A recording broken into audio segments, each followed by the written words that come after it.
মা যদি হয় ইমোশনাল, বাবা তাহলে প্র্যাকটিক্যাল। বাবা যে সাইলেন্টলি নিজের সবটা স্যাক্রিফাইস করে দেয় শুধু আমাদের ভালো রাখার জন্য। মা যদি জন্ম দেয়, বাবা দেয় নাম পরিচয়। বাবা অনেকটা নারকেলের বাইরেটার মতন শক্ত, কারণ বাবা জানে যে কতটা শক্ত হলে ছেলে মেয়ে এই সমাজকে চিনতে পারবে। আমাদের গায়ে যদি এক ফোঁটাও চোট লাগে, আমাদের না যত ব্যথা লাগে তার থেকে বোধহয় 100 গুণ বেশি বাবাদের লাগে। যখন একটা মানুষ সাকসেসফুল হয়, সবাই তাকে বাহবা দেয়, কিন্তু একটা মানুষ যখন বারবার হেরে যায়, এই মানুষটা তখনও বাহবা দেয় যে নেক্সট টাইম হবে, বাট হবে। আর এই মানুষটা আর কেউ নয়, বাবা।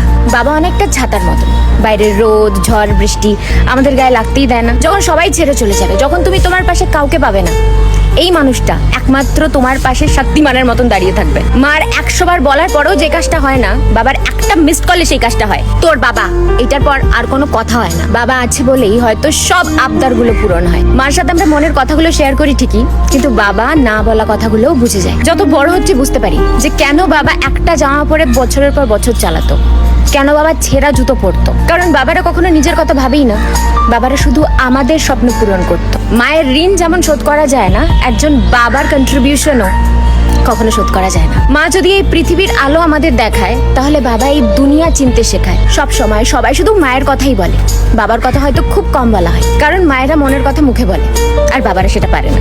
সব বাবার বোধহয় এমনই হয়। আর সেই সমস্ত সুপার হিরোদের হ্যাপি ফাদার্স ডে।